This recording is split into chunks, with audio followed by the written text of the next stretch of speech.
All right, here we are on slide 8. So,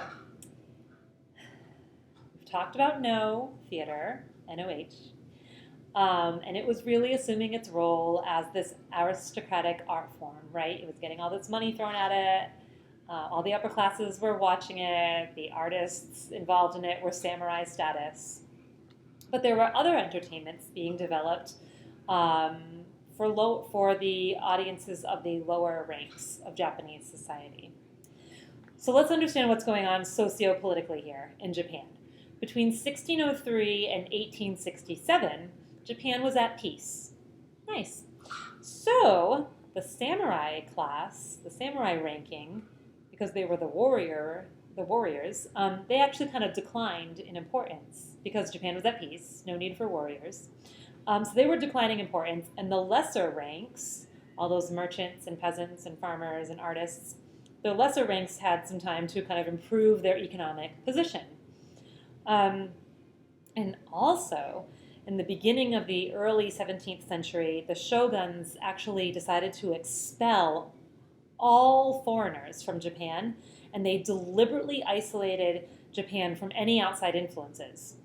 So at this time, there's this huge emphasis on only native artistic forms because they were getting rid of all outside influences and they only wanted to focus on Japan. And at the same time as that's happening, there's this increased wealth of the lower class, which is allowing them to finally start to patronize the arts and to get into the arts. And out of all that happening at once, two more forms of theater were born. A Japanese puppet theater, which we'll talk about later, and also kabuki, which we're going to talk about on this slide.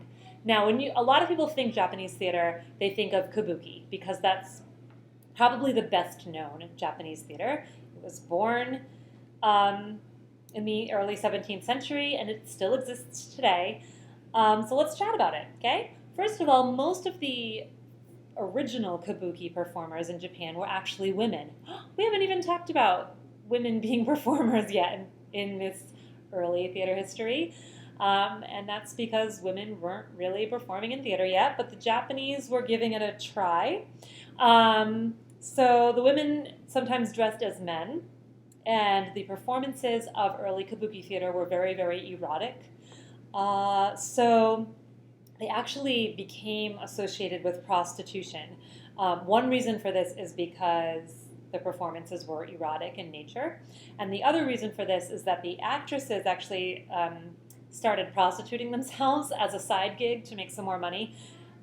But the government prohibited anyone to have more than one profession or job back then. So by 1629, the authorities came in and said, no women are allowed on stage.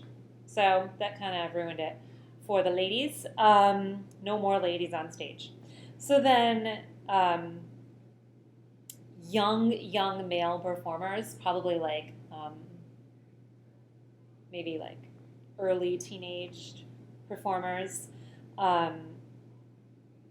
male performers, took over as kabuki performers, but they actually were seen as eventually just as seductive as the women. So then they were outlawed as well as performers. And then just grown men took over. Boring. Sorry, no offense to grown men. Okay, so anyway, kabuki remains the most popular of the Japanese theater forms, still today. It began as sort of these simple sketches about life, the life of the urban commoner in Japan, and dance scenes that were improvised by the main actors in the performance. But it gradually grew into plays that had multiple scenes and that were written by professional playwrights. Again, we need to understand that kabuki writers did not think in terms of how Western dramas work. So there was never a clear line drawn between comedy and more serious works. A lot of times it was all interwoven in one performance. A lot of the scenes were very loosely connected to each other. There weren't always like these through lines in any kind of like type of plot that Westerners think of. They were really long at first. They would usually last up to 12 hours, the kabuki performances, up until about the year 1850 when they started getting shorter. They had 4 parts to them. They had a historical play, a dance, then they would have what was sort of thought of as a domestic drama that had as the characters merchants and traders. And then they would end with a one-act dance drama, which was usually humorous. And these 4 parts were usually attempted to be related thematically whenever possible. So dance is considered to be the basis of kabuki, but again, it might not be dance as we Westerners think of it. It encompasses rhythmical movement and studied posture. Oops, sorry, my phone's ringing in the background. And really conventionalized gesture. So it's a lot of posturing and gesturing, and the dancing was expected to reflect what was going on with the verbal text of the plays. The actors never sing. In the dancing moments, the chorus off to the side would sing the lyrics, and these lyrics would describe what was going on in the scene and would kind of help narrate the story. Sometimes the chorus would also sing lines that were supposedly like the thoughts of the dancers. The types of roles in a kabuki performance are loyal, good, courageous men, also villainous men, and also comic roles, including comic villains, children's roles, and women's roles, which were played by men eventually. There were no masks in kabuki theater, but a lot of the roles required boldly patterned makeup. And the makeup of each role is very symbolic to the character. The makeup patterns and the makeup colors would be very, very symbolic to the character type. So there's a lot of stuff about kabuki makeup that's really interesting.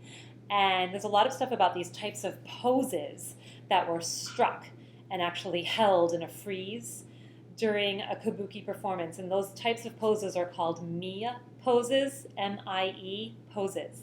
Now, when you look at your assignment for this week that I have posted in this week's folder, it's based on kabuki makeup, and it's based on these mie poses. And in the assignment, I think I say something like, in the Japanese theater history lecture, you learned about kabuki makeup and the mie poses.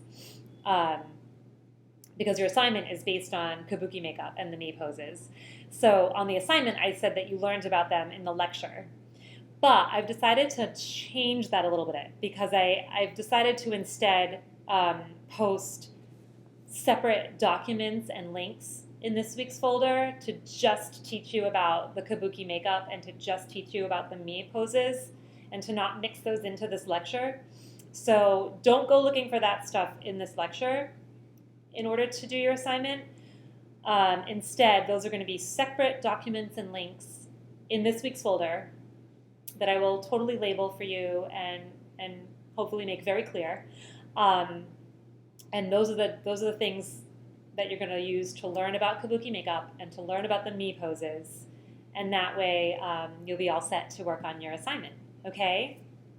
Any questions, just email me, let me know. Sorry if that became confusing. Okay, great. All right, now, as always, much easier to kind of see a video of a kabuki performance and get a feel for what that's going to look like.